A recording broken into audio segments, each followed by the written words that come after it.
C'est désormais chose faite. Les 13 membres de la commission électorale du ministère de la décentralisation et de la gouvernance locale en charge des élections professionnelles de l'année 2024 sont connus.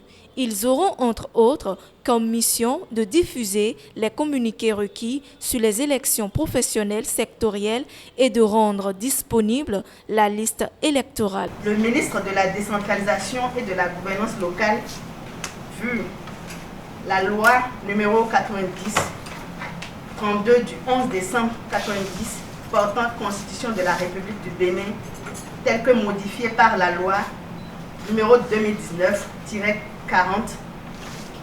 du 7 novembre 2019, vu la loi numéro 2015-18 du 1er septembre 2017 portant statut général de la fonction publique, telle que modifiée par la loi numéro 2017-43 du 2 juillet 2018 et la loi numéro 2018-35 du 5 octobre 2018. Il est créé au ministère de la décentralisation et de la gouvernance locale une commission électorale en abrégé CE-MDGL. La CE-MDGL est composée de 13 membres ainsi qu'il suit. 6 représentants de l'administration du ministère de la décentralisation et de la gouvernance locale. 2 représentants du ministère du Travail et de la fonction publique, 5 représentants syndicaux. La CE-MDGL peut au besoin disposer de commissions électorales départementales. Le bureau de la CE-MDGL est composé comme suit. Président, le secrétaire général du ministère de la décentralisation et de la gouvernance locale. Vice-présidente, la directrice générale du travail ou son représentant. Premier rapporteur, le directeur de la planification, de l'administration et des finances du ministère de la décentralisation ou son représentant.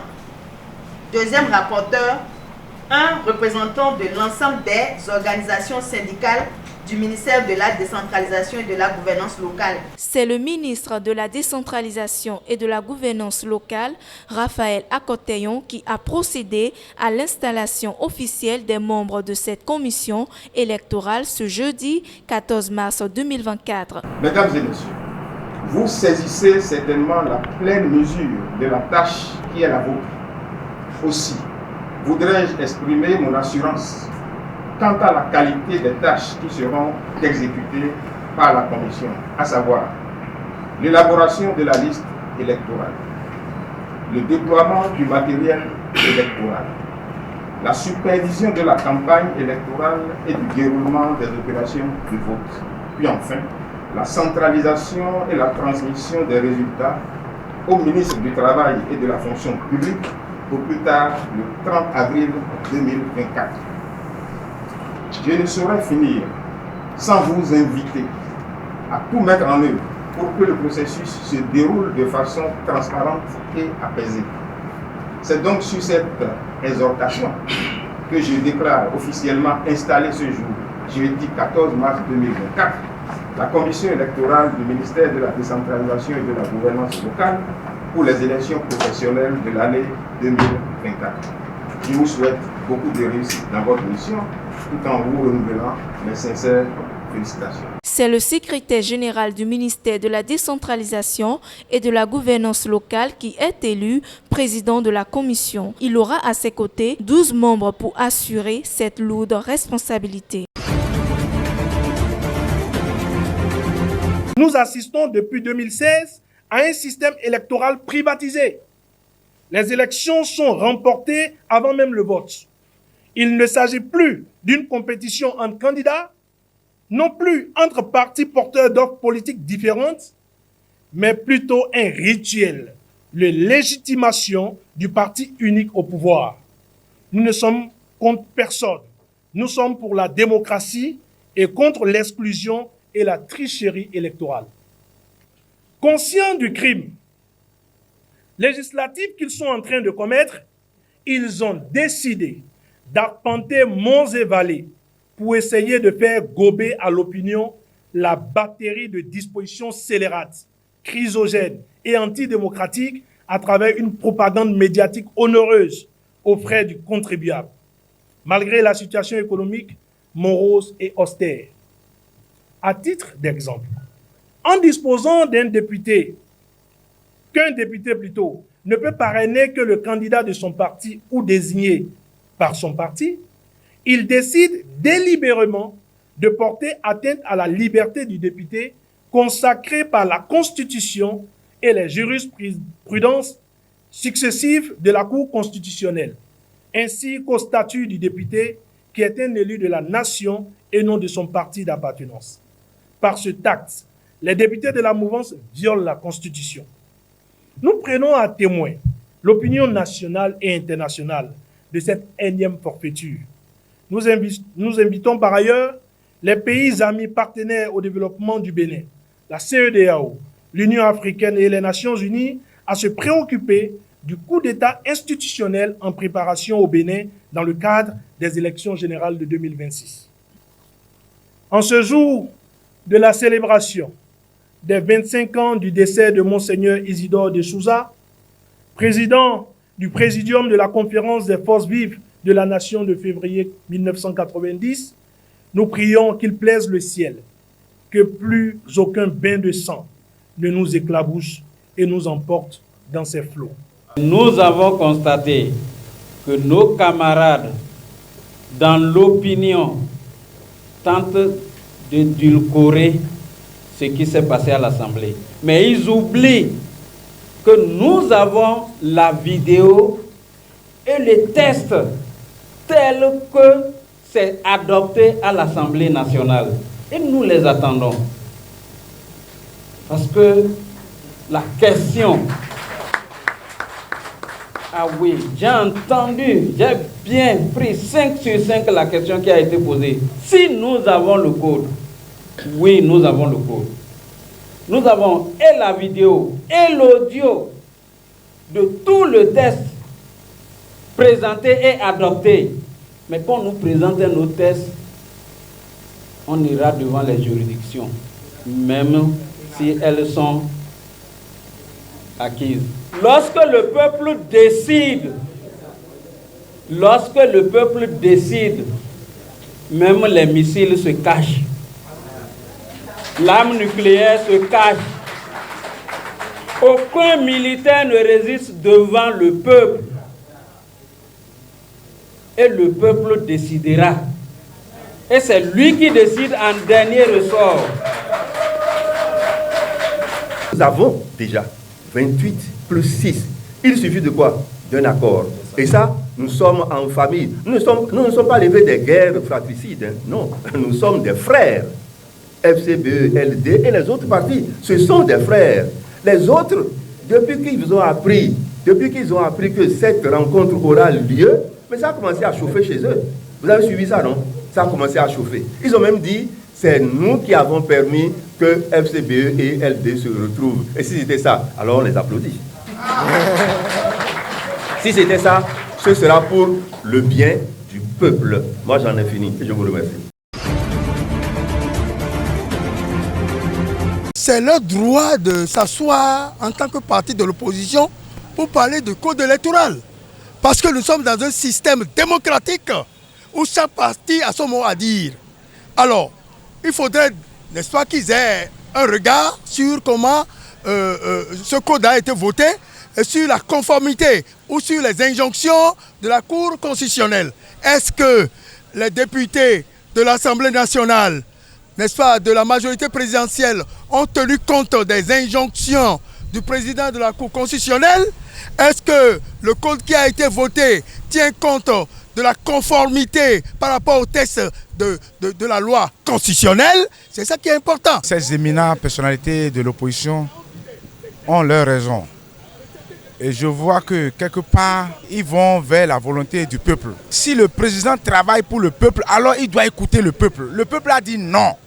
Pourquoi ils veulent forcer? Ce code que vous avez vu, c'est un code bien taillé sur mesure pour pouvoir faire du mal aux autres partis politiques. C'est ça, ce code qui est fait. Hein? Et les partis d'opposition, ils doivent commencer par se préparer, prendre les taureaux par les cornes et lutter beaucoup pour avoir un bon résultat en leur faveur. Nous sommes dans un pays démocratique. Et lorsqu'on parle déjà de on doit avoir ceci, on va avoir cela, il faut encadrer. Qui va encadrer? La démocratie n'encadre pas. Tu peux aller tomber et revenir. Encadrer quoi? Vous voulez encadrer quoi, chers amis? Donc, je suis d'accord.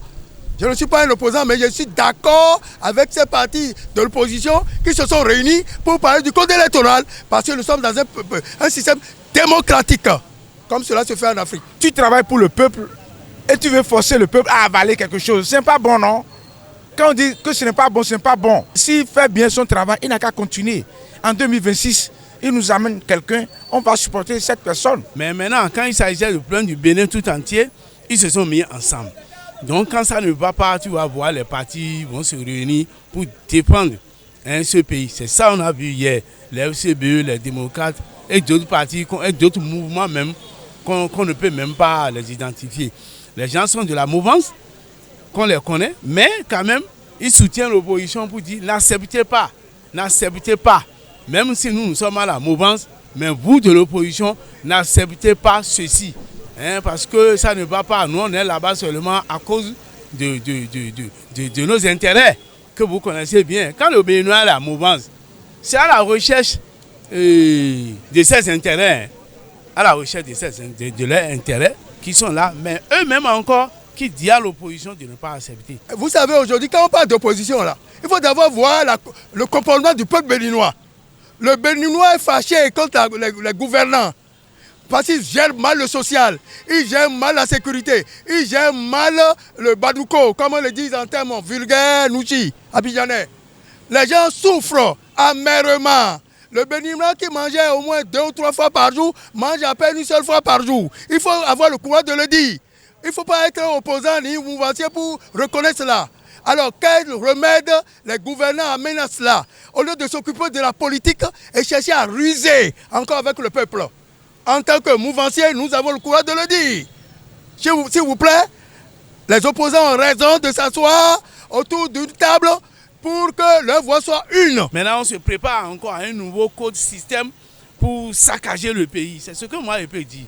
Parce qu'on voit ce code-là. C'est un code vraiment que les gens n'ont qu'à se méfier. Ce code maintient l'interdiction de coalition ou d'alliance pour aller aux élections. Ce qui veut dire que 2, 3 ou plus partis de même obédience politique n'ont plus la possibilité de faire une liste unique pour aller aux élections. Cela se passait bien avant, mais la réforme du code électoral intervenue il y a quelques années avait déjà interdit cela. Et certains de nos compatriotes s'interrogent sur le fait de savoir si le code actuel remet en vigueur la possibilité de faire des alliances ou des coalitions pour aller aux élections. La réponse est clairement non. L'interdiction de coalition ou d'alliance est maintenue dans le code électoral. Donc il n'y a pas de confusion possible, il n'y a pas d'amalgame à faire. Il n'y a plus de possibilité chez nous, pour les partis politiques, de faire des alliances ou des coalitions pour aller aux élections avec une liste unique. La raison en est simple. C'est parce que nous voulons que ces partis existent par eux-mêmes et soient suffisamment forts en étant présents partout dans le pays, dans toutes les circonscriptions, pour devenir de véritables partis nationaux, ayant une envergure couvrant le territoire national et toutes les circonscriptions électorales à la même enseigne.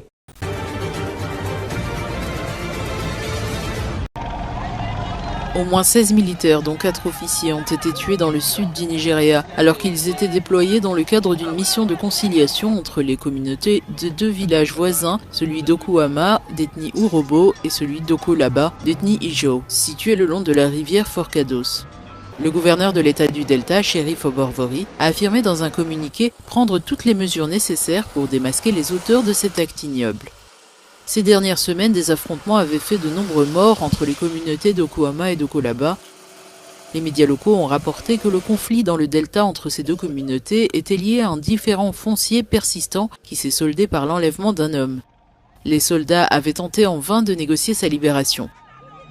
Bien qu'ils soient principalement déployés dans le cadre d'opérations spéciales de sécurité dans le pays d'Afrique de l'Ouest, les militaires nigérians sont parfois envoyés pour résoudre des conflits au sein des communautés et dans les zones où les affrontements meurtriers sont fréquents.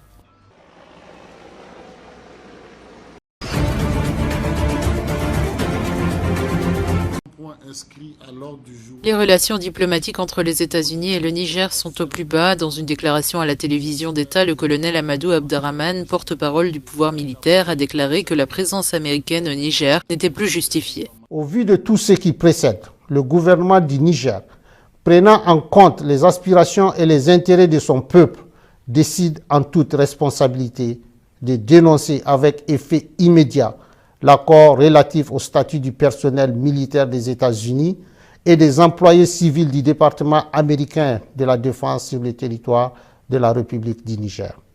Cette décision survient après une visite de 3 jours d'une délégation américaine menée par la secrétaire d'État adjointe aux affaires africaines, Molifi, qui n'a pas pu rencontrer le chef du régime militaire Abdourahmane Tiani durant ce séjour.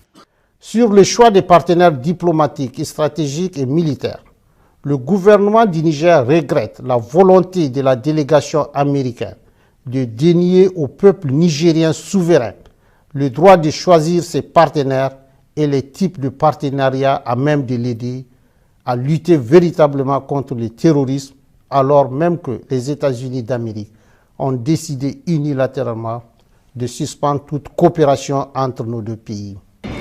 Les États-Unis disposent d'une importante base aérienne à Agadez, au nord du Niger, qui joue un rôle central dans les opérations de l'armée américaine au Sahel. 1100 soldats américains y sont engagés dans la lutte anti-djihadiste.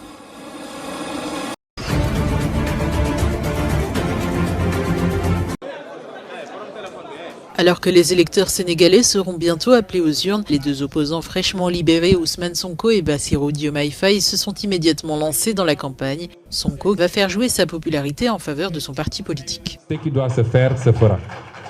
Donc c'est pour dire que nous ne considérons pas les choses. La seule victoire, ce n'est même pas quand on va gagner le 24, Inch'Allah. C'est à la fin de notre premier mandat. Et on verra quelle appréciation les Sénégalais font de ce qu'on a fait. Très confiants dans la victoire de leur parti, le leader du PASTEF et son bras droit, candidat à la présidentielle du 24 mars, vont entamer une tournée à travers le Sénégal. Dans cette affaire, il n'y a pas de vainqueur ou de vaincu. Nous considérons que nous avons suivi notre destin et nous allons continuer à le suivre. Il était dit qu'on passerait par ces étapes. On n'en est pas sorti moins grandi qu'avant. Donc, ce n'est que le destin que nous suivons.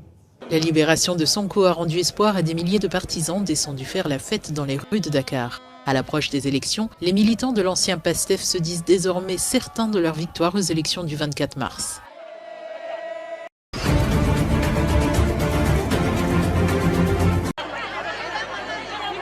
Pour la première fois, le gouvernement du Soudan du Sud a acté la fermeture des établissements scolaires en raison d'une vague de chaleur inédite ce samedi 16 mars. Les températures ont atteint les 45 degrés dans ce pays tropical d'Afrique de l'Est, particulièrement vulnérable au changement climatique. Les ministères de l'Éducation, de la Santé et de l'Environnement ont émis une alerte canicule, soulignant que ce phénomène devrait durer au moins 2 semaines selon les prévisions. Des cas de décès liés à une chaleur excessive auraient déjà été signalés selon les autorités. Conscientes des graves risques que ces fortes chaleurs représentent pour les enfants, les autorités ont annoncé la fermeture de toutes les écoles à compter de lundi pour une durée indéterminée.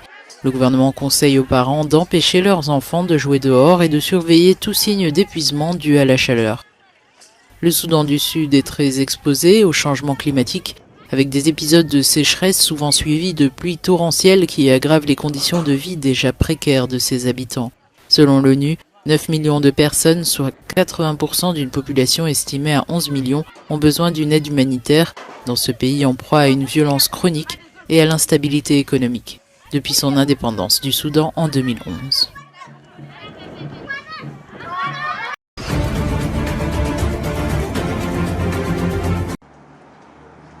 La République démocratique du Congo a levé le moratoire sur la peine de mort. Félix Tshisekedi a décidé de reprendre les exécutions capitales, notamment contre les militaires jugés coupables de trahison et les auteurs de banditisme urbain entraînant mort d'homme. Le pays d'Afrique centrale avait introduit le moratoire sur la peine de mort en 2003, mais celle-ci n'a toutefois jamais été abolie. Le rétablissement de la peine de mort a été notifié dans une circulaire signée mercredi 13 mars par la ministre de la Justice de la RDC, Rose Mutombo. Le document explique que cette décision vise à punir les actes de traîtrise ou d'espionnage qui nuisent à la République et aux citoyens. Depuis 2 ans, la RDC fait face à une offensive des rebelles du M23 qui se sont emparés des provinces du Nord Kivu et de l'Ituri dans l'est du pays. Ces derniers mois, des dizaines d'opposants politiques, d'hommes d'affaires, de fonctionnaires et de soldats ont été arrêtés pour complicité avec la rébellion du M23 et le Rwanda. Selon Amnesty International, la décision des autorités congolaises est une grave régression et un nouveau signe du recul alarmant de l'administration Tshisekedi en matière de droits humains.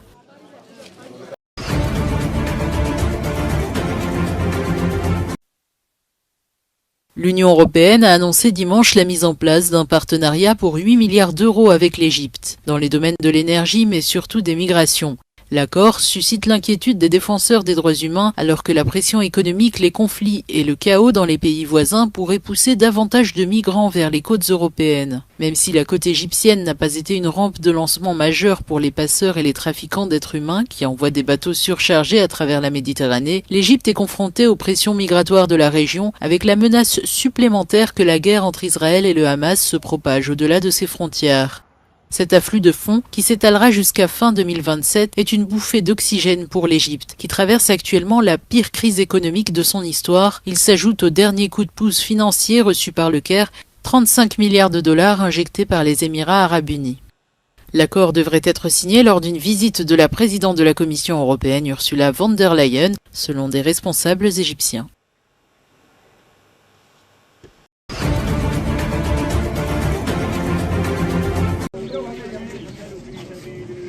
Au moins 36 personnes ont été tuées dans une frappe aérienne qui a touché une maison abritant des Palestiniens déplacés dans le camp de réfugiés de Nuseirat, situé au centre de Gaza, a déclaré samedi un porte-parole du ministère de la Santé du territoire gouverné par le Hamas, ajoutant que plus de 100 personnes avaient été tuées au cours des dernières 24 heures.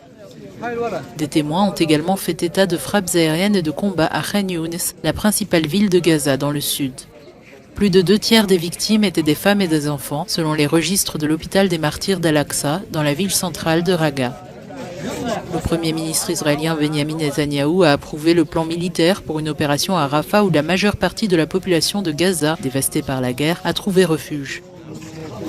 Rafah est le dernier grand centre de population qui n'a pas encore été soumis à un assaut terrestre de la part de l'armée israélienne. À ce jour, au moins 31 553 Palestiniens ont été tués et 73 546 blessés depuis le début de l'offensive israélienne sur Gaza.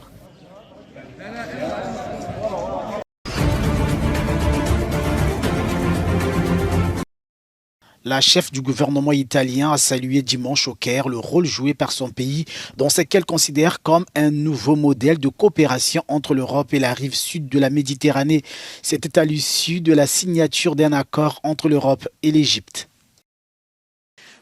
La déclaration commune que l'Égypte et l'Union européenne ont adoptée est un pas important vers le développement d'un véritable partenariat capable de relever de manière intégrée tous les défis complexes de notre époque, qu'il s'agisse des défis régionaux, du développement ou de l'immigration clandestine.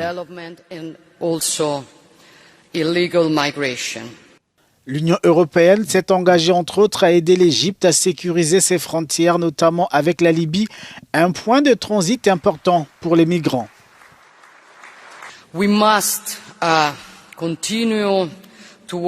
devons continuer à travailler dur pour parvenir à un protocole d'accord capable de jeter les bases d'une nouvelle page, je dirais même historique, de nos relations, en approfondissant notre dialogue politique, en travaillant ensemble pour nos économies respectives.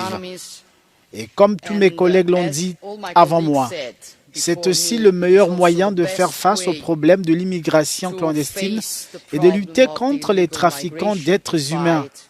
La meilleure façon est de réaffirmer le droit des citoyens du continent africain à ne pas immigrer vers l'Europe. Et c'est quelque chose que nous ne pouvons faire qu'avec le développement. Et c'est exactement ce que nous faisons aujourd'hui. L'Europe a annoncé une aide de 8 milliards de dollars en faveur de l'Égypte dans l'économie Bras du Noir.